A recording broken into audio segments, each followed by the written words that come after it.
Hey guys, this is Sarah with Raven's Crochet. Welcome back to the channel. We are on my tutorial table here. This is that little table I got from my grandparents that I put my knitting loom on top of to work with. So I am going to show you guys how to crochet and keep your rows even. I'm going to do a double crochet because that seems to be, I would say, the most difficult stitch. You have those extra twist and everything going around the post, and your turning chain that sometimes looks like it's the last stitch, but it's not. And I'm also going to be using macaroon because one of you lovelies asked me to do a tutorial, a review on macaroon, and this is from Ice Yarns. This color is light gray, lot number 70063. I don't think this colorway is available anymore. I ordered like a whole bunch of these several months ago. I think I have like 6 packs. I want to make a sweater with this. They call this, it comes in a pack of 8. I've already used a couple of balls of these. These come in like little donut balls. They come in 8 of these, come in a pack. And I believe it was $4.99 for a pack of 8. And macaroon, they classify this as a 3 DK, but it's very, very chunky. To me, it is very, very much a 4 weight, big time. It's chunky. I have not tried this on my knitting loom yet to see if I would drop any stitches or if it would split from the hook, because it is a plied yarn as well. Let me see here. How many plies? It's a 3-ply yarn. And it's a DK weight. I don't know if you guys can see that. It's extremely soft. It does have a fuzziness to it, creating a small halo. This is a very gorgeous color. So the yarn, the fiber content, it's 50% acrylic, 47% polyamide, 3% elastin. The polyamide makes it super soft. It's softer to me than polyester, which I think on the softness scale, polyamide probably is softer than polyester, but to me they're about the same. 3% elastin. The elasticity makes this yarn stretch just a little bit. It has just enough give, so as your stitches get springed from the fabric stretching, it will bounce back and help keep its shape better. So it's really good to have elastin in this yarn, and also because it's polyamide, it makes it so much softer than your basic acrylic. So much softer. It is extremely scarfable. So you just pull off the ball band, and you can either pull from the center of the donut or from the outside. So say if you wanted to make a basket and use both ends at the same time, you totally could do that. You just pull from the center, and then you pull from the outside, and the yarn will not get tangled as you work. But I'm going to use a single strand for the time being, and I'm probably going to cake this up when I'm done. I'd like to see what this yarn looks like in a cake. So we're going to do some double crochets here. This yarn is actually machine washable and dryable, makes it so much easier to care for. You should not have any or too many issues with it peeling in the dryer, especially when the dryer collects lint. So I'm just going to make my slip knot here, and I'm using a 6mm crochet hook, tulip. I need to try to stay right here in the table. Let me see if I can raise this up some. There we go. Okay.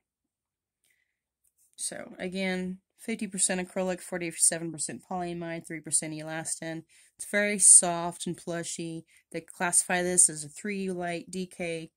It is a 3-ply yarn. I separated the strands, and there are 3 plies.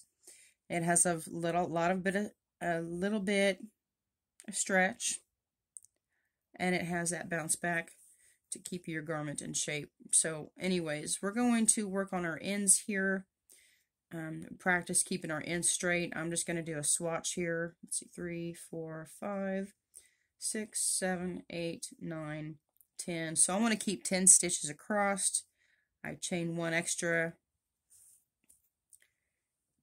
Get some more yarn slack here.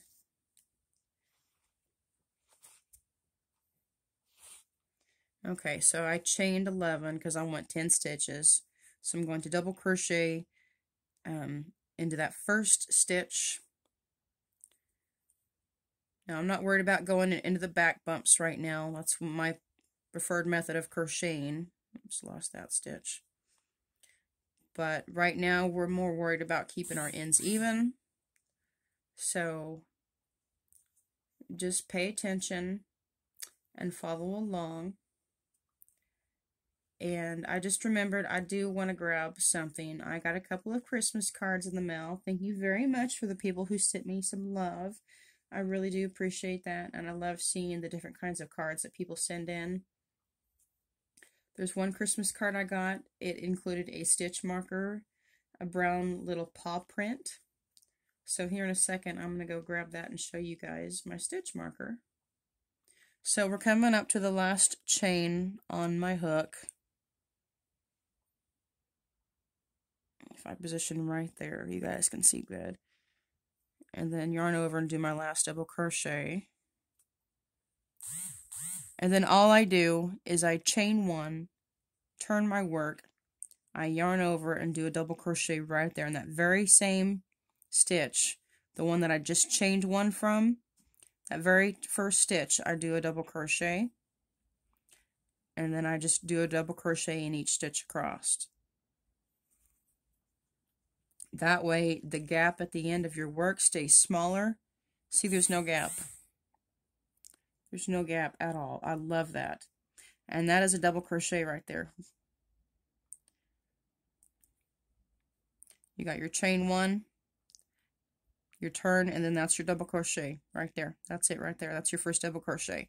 So sometimes your chaining turn will look like an extra stitch when you get to the end. Just make sure, I'll show you here coming up at the end of this one. Just make sure that before you turn your work and move on to the next row, look at your edging that you just finished. You should only have one double crochet sitting on top of the previous double crochet from the bottom, from the previous row. And we're getting to the end. I will show you what I mean. And here in a few rows, I'll count to you, and you will see that we will still have 10 stitches with the way I'm doing this. Okay, so we have another double crochet right here at the end. Insert your hook and work your double crochet. This is where some people get confused. See right here, it looks like there's another stitch there to be worked because you have a loop wrapped around, creating the top of another stitch. That's where people get confused, and let me show you what it looks like when you do it.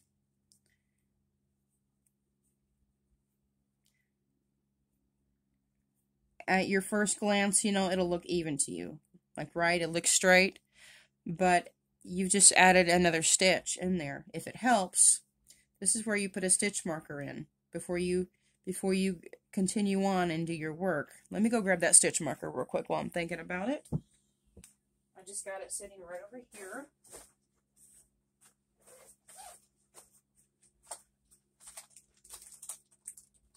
There you are. Okay. Had a little penguin on the back of the card where I opened it. This is from Pennsylvania. Melanie. Thank you very much, Melanie. So here's her little stitch marker that she left me in the card. And she said she put the little clasp on it that I like. Put it over that. Isn't that cute? Such a really pretty stitch marker. It's darling. And that's the clasp that I like. I still can't remember what these are called. I read the comments last time and then I forgot. So what kind of clasp? Is that a claw clasp? The ones that you have to hold open, I can't stand those. They hurt my fingers, plus my fingers are too fat. But so I'm going to show you how to use a stitch marker because you may want to utilize this when you are working your ends like this, especially if you're working a blanket, like a project that's super wide. Like this one I'm working on with my crystal cake yarn is a shawl, and that would behoove me to use a stitch marker so I don't crochet extra stitches in a stitch that is unnecessary. However, I do have so much experience, I kind of have memorized how to keep my rows even and still have the same stitch count. So we're going to go ahead and chain one, turn our work your first stitch, just like that, and then take your stitch marker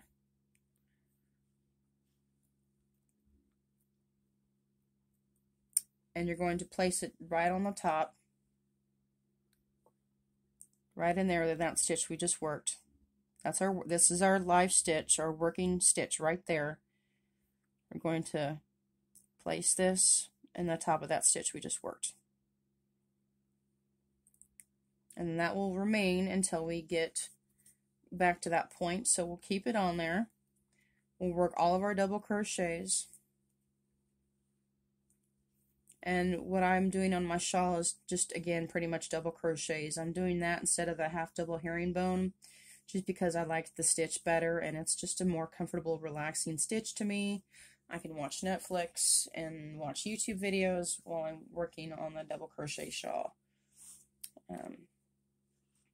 Getting some more slack here.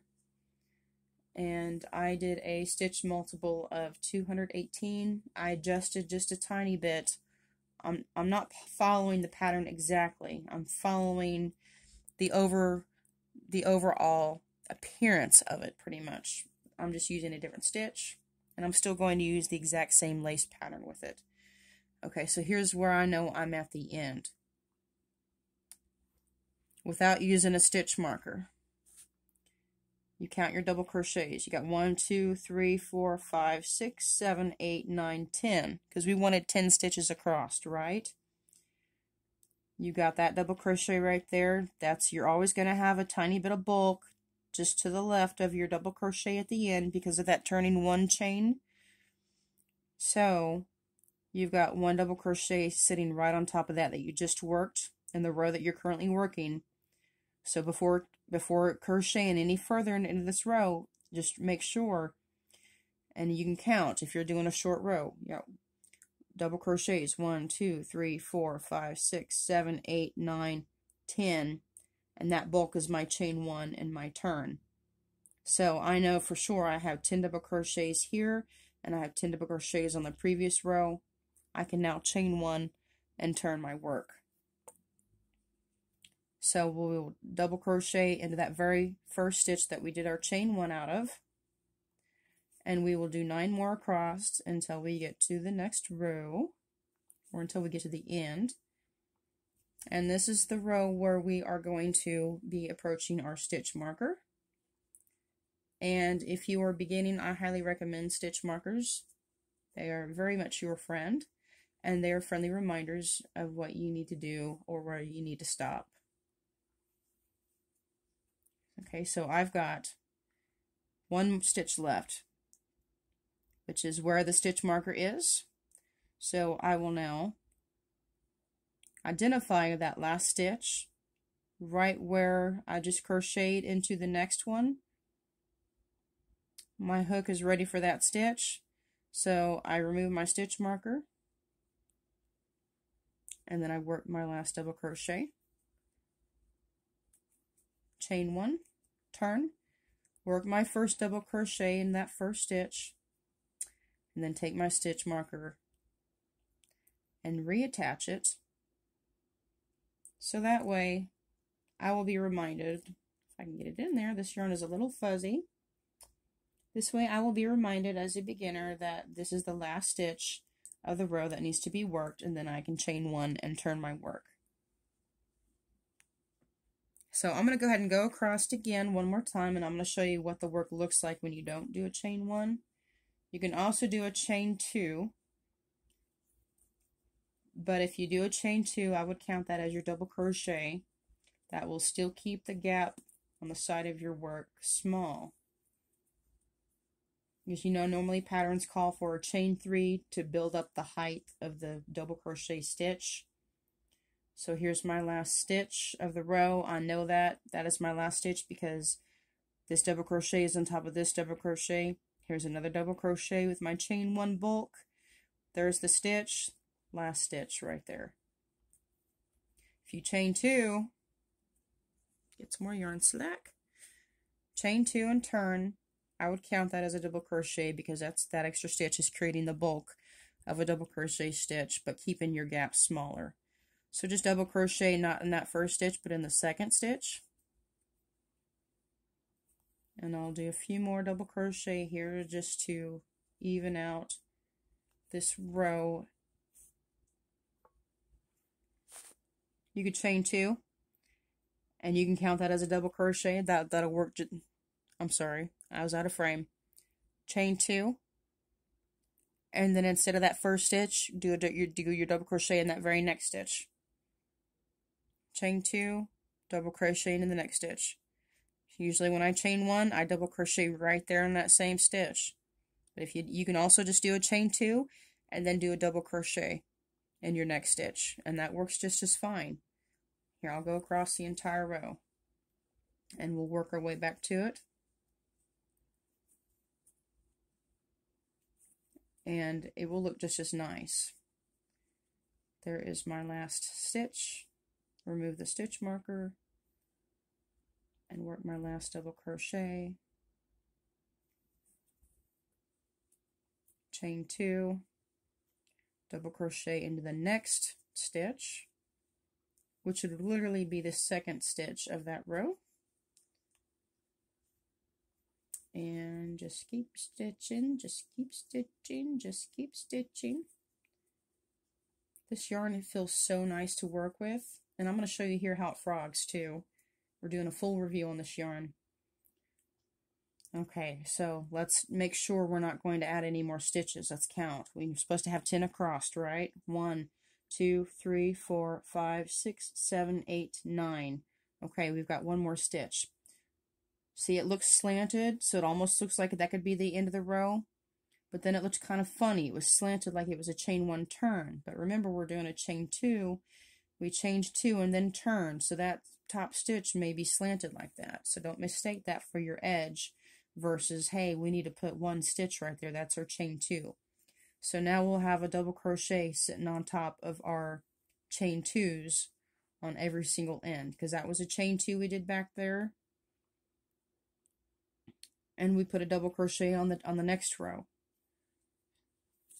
And so either way you do it, chain 1, turn, do a double crochet, or you can chain 2 and do a double crochet in the second stitch.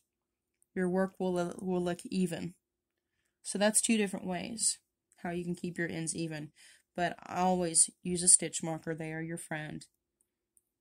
I'm always putting these in my giveaways. I will always have a stitch marker.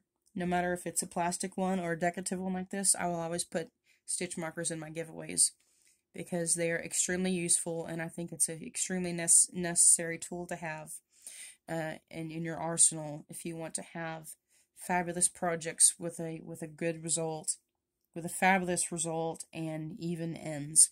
So as far as frogging, look how easily this yarn frogs. This is acrylic and I forgot, polyamide. Acrylic and polyamide with 3% elastin. And it frogs like a beauty. No problem at all. So again, I'm going to be using this yarn as a sweater. You might see me use it again in other tutorials. Now, you do have a tiny little bit of hang-ups. Just go slow, but it's super easy to frog. I'd say it's like 95% easy to frog because it's just a tiny bit fuzzy. Some of the fibers might catch, like it just did for me back there.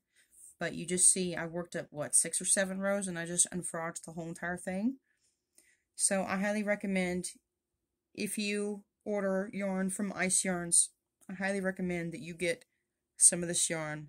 It is extremely soft and easy to work with. If it does tingle, just be gentle. Gently, just pry both ends apart. Just be gentle and slow with it. Use a crochet hook and get into the loops if you need to. Try to be patient with your yarn, because your yarn is patient with you as you work through it and crochet it up. That's my opinion. I love yarn, and yarn loves us for working with it, so try to be patient if it gets tangled up, but you shouldn't have too much problem untangling this. I'm going to go cake this up, and I'm going to go work on some other crochet projects, and at some point I'll be making a sweater. I have yet to practice with this on the knitting loom. I have not done so yet, but we will see how it turns out when I do so.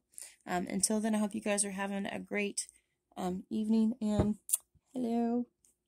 Much love to you guys. Bye-bye.